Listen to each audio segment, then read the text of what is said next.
Hello students, कैसे हो आप सब लोग। तो आज की वीडियो में हम अपने एक नए टॉपिक के साथ डिस्कस करेंगे भाई। आज का हमारा टॉपिक है internal resistance of a cell using potentiometer.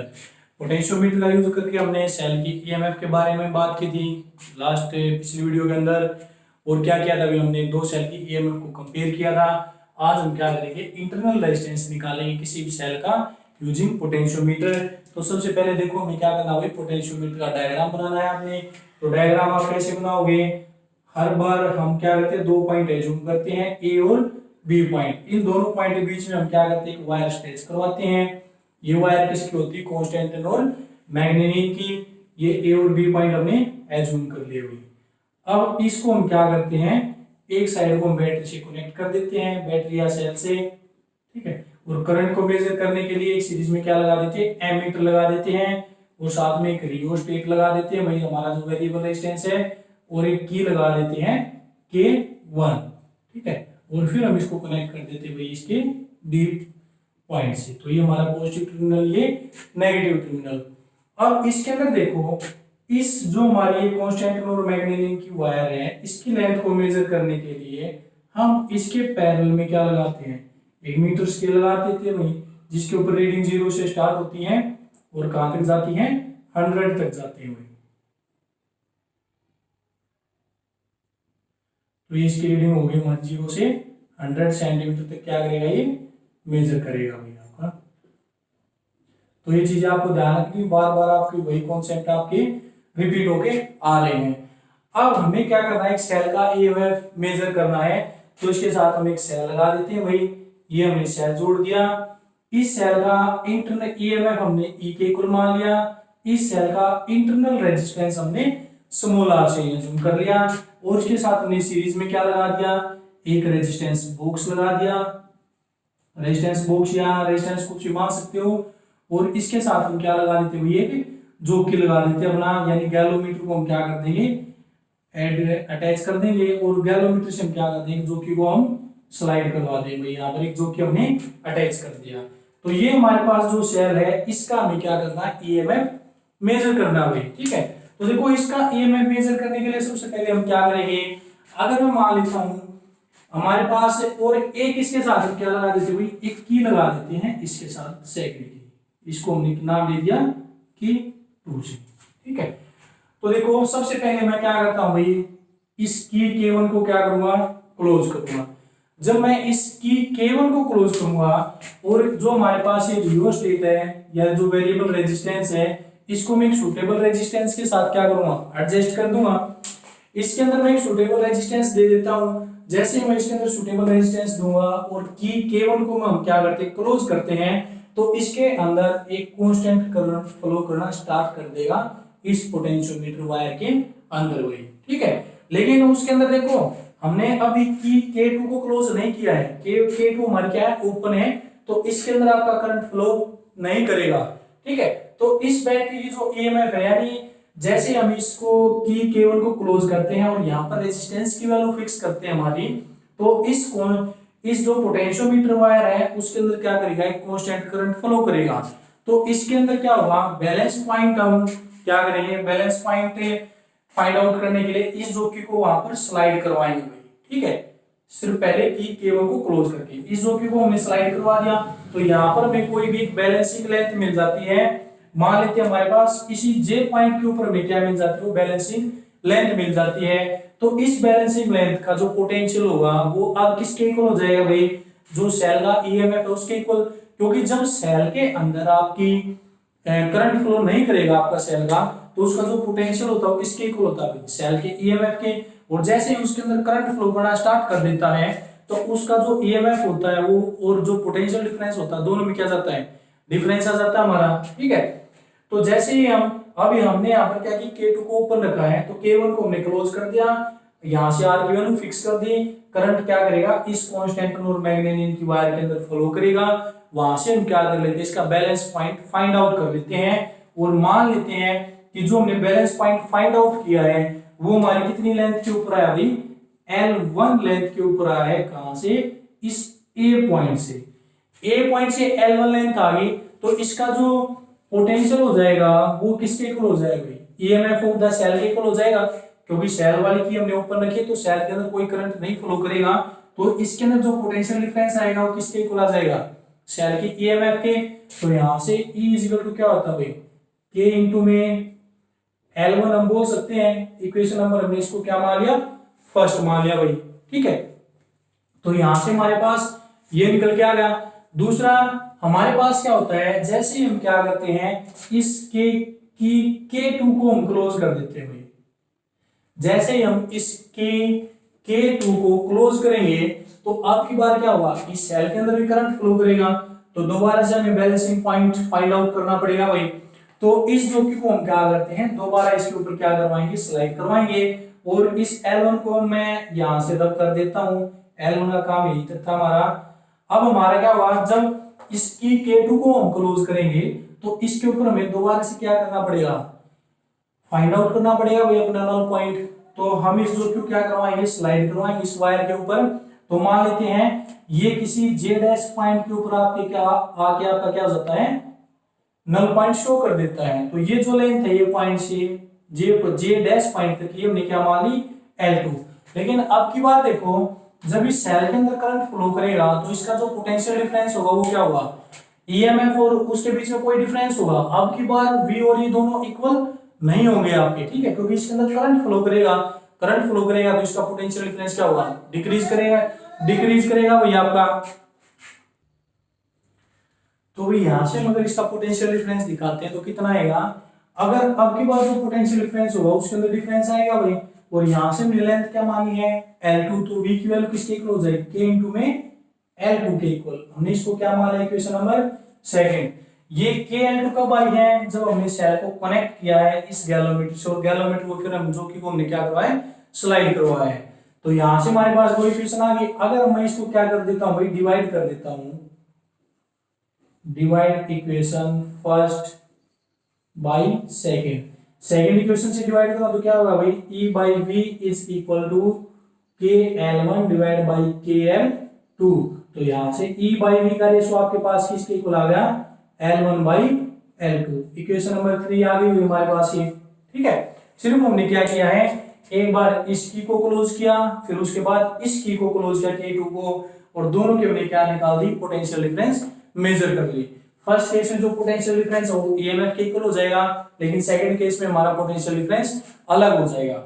अब देखो इस सेल का हमें ईएमएफ फाइंड आउट करना है, तो इस सेल का ईएमएफ जब आप इंटरनल रेजिस्टेंस आप फाइंड आउट करोगे तो इंटरनल रेजिस्टेंस किस फार्मूले में आता है भाई, जो ओम्स लॉ के अकॉर्डिंग V = IR होता है, और इसका इंटरनल रेजिस्टेंस कितना हमारा स्मॉल r है। तो इस स्मॉल r की हम वैल्यू फाइंड आउट करेंगे।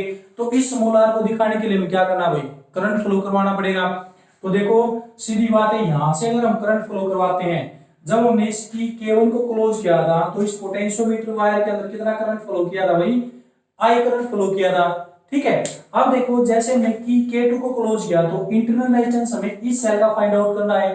तो यहां से करंट गया, तो इसका जो बाहर कौन सा रेजिस्टेंस लगा भाई R, और सेल का रेजिस्टेंस क्या है स्मॉल r। तो टोटल रेजिस्टेंस कितना हुआ इस सर्किट का, इसकी वैल्यू तो हमने फिक्स कर रखी है। यहां से जो रेजिस्टेंस है वो R है और इंटरनल रेजिस्टेंस R है, तो टोटल रेजिस्टेंस हमारे पास किसके इक्वल हो जाता है, R प्लस R के। तो अगर हम देखते हैं कि कितना करंट इसके अंदर फ्लो करेगा, करंट I, तो करंट किसके इक्वल हो जाए भाई, जितनी सेल की ईएमएफ है वो E डिवाइड बाय किसके इक्वल हो जाए भाई, R। तो R हमारे पास क्या आ गया, R प्लस स्मॉल r। तो हमारे पास ये हो गया भाई। यहां से अगर मैं ईएमएफ की वैल्यू निकालता हूं तो क्या हो जाएगा, I इंटू में R प्लस में स्मॉल r, ये होगा। लेकिन देखो इसके अंदर हमने ओम्स लॉ अप्लाई किया है कि जो V होता है वो किसके इक्वल होता है भाई, I इंटू में R के इक्वल होता है, ठीक है। यानी इसके अंदर जो पोटेंशियल डिफरेंस आएगा, यानी देखो पोटेंशियल डिफरेंस किसके इक्वल होगा, करंट इंटू में रेजिस्टेंस। अब यहाँ पर जो टोटल रेजिस्टेंस है वो कितना है, R प्लस R, और यहां से अगर जो पोटेंशियल होगा, जब मैं इसकी K2 को क्लोज करूंगा तो जो पोटेंशियल होगा, यानी कि देखो जब हम की K1 को क्लोज कर रहे थे तब हमारा करंट क्या किया था, I फ्लो किया था। तो उसके अंदर जो पोटेंशियल था V वो किसके इक्वल था, ईएमएफ के इक्वल था। और यहाँ पर टोटल रेजिस्टेंस कितना है सेल का, बाहर से रेजिस्टेंस R और इंटर रेजिस्टेंस R, तो total resistance R plus R। तो करंट कितना फ्लो करेगा, E divide by R plus R, ठीक है। तो यहाँ से जब हम ईएमएफ की वैल्यू निकालें तो यहाँ से क्या आ गई आई इंटू में R plus R total resistance, और यहाँ से क्या होगा V equal to I R. इतना ही तो पोटेंशियल डिफरेंस क्रिएट होता है हमारा रेजिस्टेंस के अलोंग जब आपका क्या जाता है करंट फ्लो करके जाता है। तो इसको हम इक्वेशन क्या मान लेते हैं 4, और इसको इक्वेशन क्या मान लेते हैं भाई 5। तो यहाँ से हम क्या कर देते हैं, अगर इक्वेशन 4 और 5 को हम क्या करेंगे डिवाइड कर देते हैं, डिवाइड इक्वेशन 4 बाई 5। तो फोर्थ इक्वेशन को अगर हम 5 से डिवाइड कर देते हैं तो 4 क्या है भाई E is equal to I into में आर प्लस स्मॉल आर, और डिवाइड बाई यहां से V इज इक्वल टू आपका क्या होगा भाई आई इंटू में आर। तो आई से आई आपका कैंसल, तो E बाई V आपका क्या हो जाता है भाई R plus are divide by में आर। इसको हमने इक्वेशन नंबर क्या मान लिया भाई 6 अपनी एज्यूम कर ली भैया इक्वेशन। अब देखो यहां तक तो आपको समझ में आ गया होगा। नेक्स्ट हम करते हैं भाई, इसको मैं यहां से लॉक कर देता हूं ताकि हमारी कैलकुलेशन के लिए थोड़ी सी जगह मिल जाए हमें।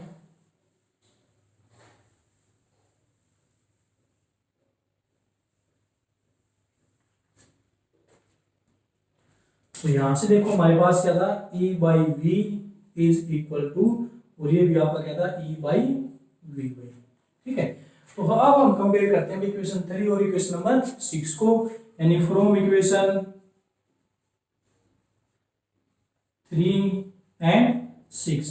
3 और 6 से देखो दोनों E बाई वी की वैल्यू है, तो दोनों को हम इक्वल पुट कर सकते हैं वही।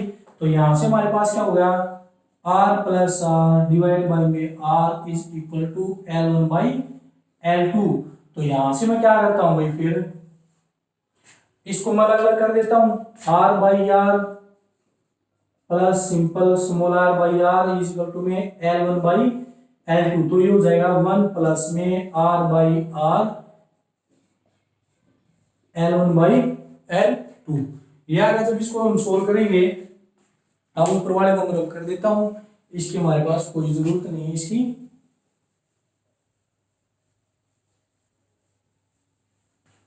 अब इसको सोल्व करोगे, यहां से सोल्व करोगे तो ये आ गया आपका 1 प्लस में R by r is equal to L1 by L2। तो इस R की वैल्यू फाइंड आउट करो तो R by r is equal to L1 by L2 minus 1। तो यहां से R by r is equal to क्या हो जाएगा L1 minus L2 divide by आपका क्या होगा L2, और इंटरलेशन R की वैल्यू निकालो तो क्या हो जाएगा L1 minus L2 divide by L2 into में आपका क्या हो जाएगा भाई कैपिटल रेजिस्टेंस R। तो ये हमारे पास क्या था भाई इंटरनल रेजिस्टेंस निकल के आता है किसी भी सेल का। तो इस तरह से हम क्या करेंगे अपना इंटरनल रेजिस्टेंस फाइंड आउट कर सकते हैं भाई सेल का, किसका यूज करके पोटेंशियोमीटर का यूज करके, ठीक है। तो ये डायग्राम सबसे पहले आपको डायग्राम समझना है, पहले की K1 को क्लोज करना है, फिर की K2 को क्लोज करना है, और बाद में दोनों की पोटेंशियल डिफरेंस आपने निकालनी है। एक बार इनका रेशो निकालना है L1 L2 की टर्म में, और एक बार रेशो निकालना भैया आपने रेजिस्टेंस की टर्म में, ठीक है। तो दोनों को हम क्या करने हैं इक्वेट कर देना है, वहां से हम इंटरनल रेजिस्टेंस की वैल्यू अपनी फाइंड आउट कर सकते हैं, ठीक है। देखो इसको आप डायरेक्ट भी कर सकते हो, यहां से तो हमने इसको इस तरह से कैलकुलेट किया है, ठीक है, कि रेजिस्टेंस इंटरनल रेजिस्टेंस हमारा कैसे आता है। इसको आप डायरेक्ट भी कर सकते हो। डायरेक्ट आप कैसे करोगे, जैसे आपके पास ये रेशो आया था, इसको मैं रब कर देता हूं, इसको आपका सेकंड मेथड बताता हूं, इसको आपका तो सेकंड मेथड क्या हुआ भाई इसका, जब आप इसको सोल्व करना चाहते हो तो एक तो आप यहां से इंटरनल रेजिस्टेंस निकाल के दिखाओगे, ठीक है, रेशो निकालोगे दो बार। तो देखो फर्स्ट दो इक्वेशन तो हमें करनी है, ए की वैल्यू आपके पास क्या थी k इंटू में L1, और दूसरी इक्वेशन क्या थी वही पोटेंशियल k इंटू में L2। इन दोनों को आपने डिवाइड तो करना ही है, E1 by E2 is equal to क्या आ जाएगा L1 बाई L2। अब यहां से देखो जो हमने स्मॉल रेजिस्टेंस यानी दूसरी जो इक्वेशन ली थी उसको आप ले लो, आप डायरेक्ट लिख दे तो लिख दो, बट स्मॉल r हमारे पास क्या आया था E minus V divide by V into में R। हमारे पास ये आया था स्मॉल r की वैल्यू हुई। ये स्मॉल r की वैल्यू हमारी कहां से आई थी, जब हमने इंटरनल रेजिस्टेंस ऑफ सेल निकाला था टर्मिनल पोटेंशियल डिफरेंस वाले केस में, ठीक है। तो आप इसको इस तरह से भी कर सकते हो, terminal potential difference of a cell या internal resistance of a cell आपका सेकंड जो आपकी सेकंड यूनिट है भाई, उसमें भी आता है कॉम्बिनेशन ऑफ सेल से पहले आता है आपका, जब हम आइडेंटिकल सेल को सीरीज और पैरेलल में जोड़ देते हैं तब उससे पहले हम इस रिजल्ट को वेरीफाई कर चुके होते हैं कि जो इंटरनल रेजिस्टेंस होता है E minus V divide by V into में आर के इक्वल होता है। तो यहाँ से डायरेक्ट आप इसको लिख सकते हो। तो यहाँ से जब हम इसको सोल्व करें तो आपके पास क्या होगा, E by V minus V by V into में क्या होगा भैया आपका आर। तो यहाँ से इंटरनल रेजिस्टेंस आपका हो जाएगा E by V minus 1 into में क्या हो जाएगा आपका आर। और E बाई वी की वैल्यू हम यहाँ से क्या पुट कर सकते हैं, L1 बाई L2। तो यहाँ से जो इंटरनल रेजिस्टेंस आएगा आपका, यहाँ पर कर रहा हूँ मैं, आर की वैल्यू क्या हो जाएगी, E बाई वी की जगह क्या पुट कर दिया, L1 by L2 minus 1 into में क्या आपका आर बाई। ठीक है, अब यहाँ से इसको कैलकुलेट करें तो हमारा वही रिजल्ट आएगा, L1 minus L2 divide by में L2 इंटू में आर। तो सेम रिजल्ट आएगा दोनों से। आप किसी भी तरह इसको कर सकते हो। अगर आपको ये फॉर्मूला याद नहीं रहता है तो आप उसको फॉलो करेंगे जो हमने स्टेप बाय स्टेप पहले किया था अभी। ठीक है, दोनों का रेशो निकाल के। और अगर आपको ये याद रह जाता है तो आप डायरेक्ट यहाँ से कर सकते हो कि बट हमें पता है, वी नो कि internal resistance of the cell is equal to E minus V divide by V into में आर। हम इसको पहले कैलकुलेट कर चुके हैं। तो यहाँ से E बाई वी का रेशो हम यहाँ पर पुट कर देंगे और वहां से अपना इंटरनल रेजिस्टेंस हम कैलकुलेट कर लेंगे भाई। ठीक है, तो ये हमारा क्या था भाई, ईएमएफ निकाला हमने सेल का किसका यूज करके, पोटेंशियोमीटर का यूज करके। अब देखो यहाँ पर हमारे पास क्या होता है, एक पोटेंशियोमीटर होता है, एक वोल्टमीटर होता है। दोनों में हमारे पास क्या डिफरेंस होता है भाई, कि आपका जो पोटेंशियोमीटर होगा वो भी पोटेंशियल डिफरेंस को मेजर करता है, और जो वोल्टमीटर होता है वो भी आपका क्या होता है, पोटेंशियल डिफरेंस को मेजर करके बताता है। लेकिन दोनों के अंदर क्या डिफरेंस होता है भाई, आप कैसे इनके बीच में डिफरेंस करोगे। तो यहां से देखो, एक होती है, चलो एक पोटेंशियोमीटर,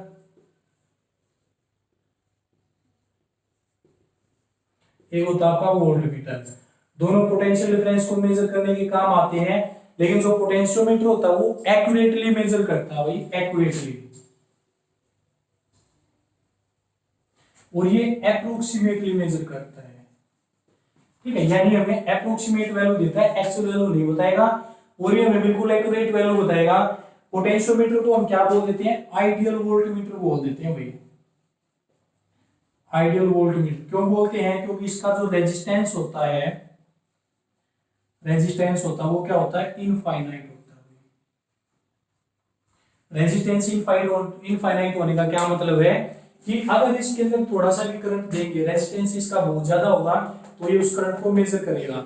लेकिन जो वोल्टमीटर होता है वो क्या करता है भाई, सेल के अंदर से थोड़ा सा करंट पहले यूज करेगा और फिर क्या करेगा, उसकी पोटेंशियल डिफरेंस को मेजर करके बताएगा। लेकिन पोटेंशियोमीटर के अंदर ऐसा नहीं है, पोटेंशियोमीटर आपका कोई करंट यूज नहीं करेगा, लेकिन वोल्टमीटर आपका क्या करता है, करंट यूज करता है। पोटेंशियोमीटर एक्यूरेट वैल्यू देता है और वोल्टमीटर क्या देता है, अप्रोक्सीमेट वैल्यू आपकी देता है। ठीक है, तो देखो जो पोटेंशियोमीटर होता है उसकी सेंसिटिविटी आप कैसे इंक्रीज कर सकते हो भाई, कि वो ज्यादा से ज्यादा हमें एक्यूरेट मेजर करे। तो देखो पोटेंशियोमीटर के अंदर आपने दो चीज की है, एक तो पोटेंशियोमीटर की जो वायर की जो लेंथ होती है वो, और एक उसका बाहर का जो रेजिस्टेंस होता है वो भाई। तो सबसे पहले हम क्या करेंगे, सेंसिटिविटी, सेंसिटिविटी के बारे में बात करेंगे। सेंसिटिविटी क्या होती है भाई, कि किसी भी चीज, जैसे आपके हाथ के ऊपर कुछ ऐसे लग जाता है तो आपको तुरंत पता लग जाता है कि आपके हाथ के ऊपर क्या लगा है, किस पार्ट के ऊपर दर्द हुआ है, तो वो आपकी क्या होती है, सेंसिटिविटी होती है।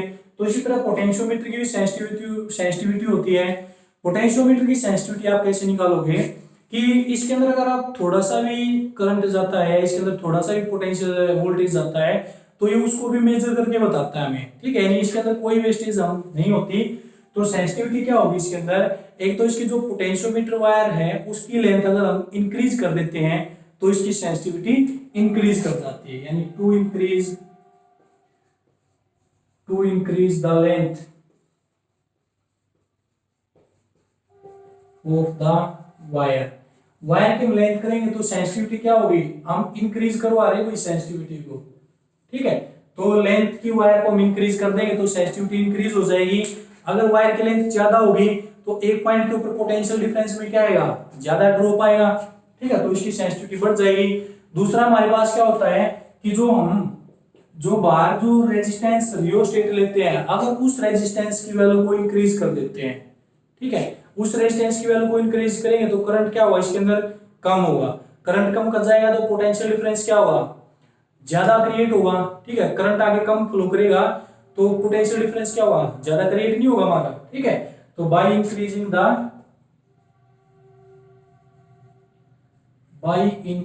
The value of resistance, resistance की वैल्यू इंक्रीज कर देंगे और करंट की वैल्यू फिर क्या हो जाएगी आपकी, फिक्स हो जाएगी उसके अंदर। तो वहां से जब हम पोटेंशियल को मेजर करेंगे तो आपके पास पोटेंशियल ज्यादा सेंसिटिव हो जाएगा आपका पोटेंशियोमीटर। तो इस तरह से हम क्या करते हैं, वही पोटेंशियोमीटर की सेंसिटिविटी को इंक्रीज कर सकते हैं। मैंने आपको पोटेंशियोमीटर की सेंसिटिविटी बताई है, पोटेंशियोमीटर और वोल्टमीटर के बीच में क्या डिफरेंस है वो बताया है, और इंटरनल रेजिस्टेंस कैलकुलेट किया है किसी भी सेल का पोटेंशियोमीटर का यूज करके।